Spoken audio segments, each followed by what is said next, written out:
प्रधानमंत्री नरेंद्र मोदी ने लोकसभा में संविधान 131वां संशोधन विधेयक के गिर जाने पर गहरी नाराजगी और निराशा जाहिर की। महिला आरक्षण से जुड़े इस महत्वपूर्ण बिल का समर्थन न करने को लेकर पीएम मोदी ने विपक्ष पर तीखा हमला बोला।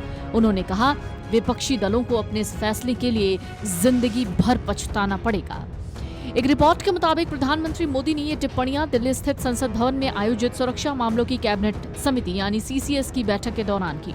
बैठक में प्रधानमंत्री ने स्पष्ट कहा, विपक्षी दलों को इस बिल को समर्थन न देने की भारी कीमत चुकानी होगी। उन्होंने विपक्ष पर निशाना साधते हुए कहा कि वो अब अपने इस कदम का बचाव करने और इस पर पर्दा डालने के लिए तरह तरह के बहाने ढूंढ रहे हैं। प्रधानमंत्री ने इस मुद्दे को सीधे जनता के बीच ले जाने पर जोर दिया। पीएम मोदी ने कहा, उन्हें यानी विपक्ष को इसकी कीमत चुकानी होगी।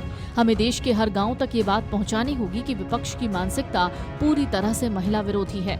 वो पहले से ही अपनी इस गलती को छिपाने के लिए कारण ढूंढने में लगे हैं। कुल मिलाकर प्रधानमंत्री ने स्पष्ट कर दिया कि सरकार इस मुद्दे को लेकर आक्रामक रुख अपनाएगी और विपक्ष के इस कदम को पूरे देश में महिला विरोधी कृत्य के तौर पर पेश करेगी। केंद्र सरकार द्वारा 16 अप्रैल 2026 को लोकसभा में पेश किए गए 131वें संविधान संशोधन बिल के मुख्य रूप से 3 बड़े और दूरगामी मकसद थे। जैसे इस बिल के तहत लोकसभा की अधिकतम सदस्य संख्या को 550 से बढ़ाकर 850 करने का प्रस्ताव था। इसमें राज्यों से 815 और केंद्र शासित प्रदेशों से 35 सदस्यों के चुने जाने की व्यवस्था थी। संविधान के अनुच्छेद 82 में संशोधन करके परिसीमन प्रक्रिया में बदलाव लाना था। मौजूदा नियम के मुताबिक अगला परिसीमन 2026 के बाद होने वाली पहली जनगणना के आधार पर होना था, लेकिन ये बिल उस रोक को हटाकर 2011 की जनगणना के आधार पर ही तुरंत नया परिसीमन लागू करने का रास्ता साफ कर रहा था। 2023 में पास हुए नारी शक्ति वंदन अधिनियम में महिलाओं के लिए 33% आरक्षण का प्रावधान है। सरकार इसको इसी नए परिसीमन के लागू होते ही धरातल पर उतारना चाहती थी, लेकिन 17 अप्रैल को लोकसभा में 2 दिनों की लंबी बहस के बाद जब इस बिल पर वोटिंग हुई तो ये तकनीकी और राजनीतिक कारणों से जरूरी आंकड़ा नहीं जुटा सका। दरअसल किसी भी संविधान संशोधन बिल को पास करने के लिए सदन में उपस्थित और मतदान करने वाले कुल सदस्यों की 2/3 यानी 2/3 बहुमत की आवश्यकता होती है। वोटिंग के दौरान लोकसभा में कुल 528 सांसद उपस्थित थे। बिल के पक्ष में 298 वोट पड़े, जबकि इसके विरोध में 230 वोट डाले गए। 2/3 बहुमत यानी लगभग 352 वोट का अनिवार्य जादुई आंकड़ा न छू पाने के कारण ये ऐतिहासिक बिल 54 वोटों की कमी से गिर गया।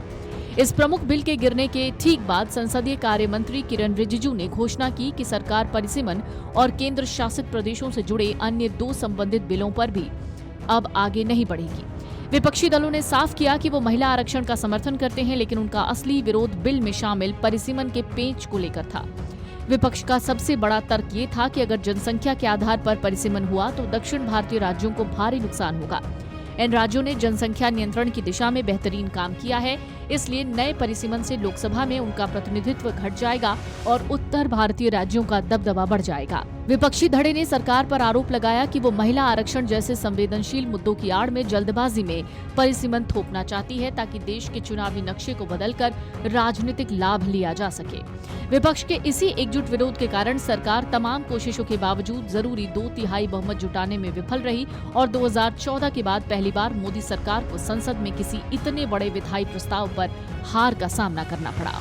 Video desk amarujala.com। अगर आप ये वीडियो YouTube पर देख रहे हैं तो हमारे चैनल को सब्सक्राइब कर बेल आइकन दबाएं और Facebook पर देख रहे हैं तो हमारे पेज को लाइक करें।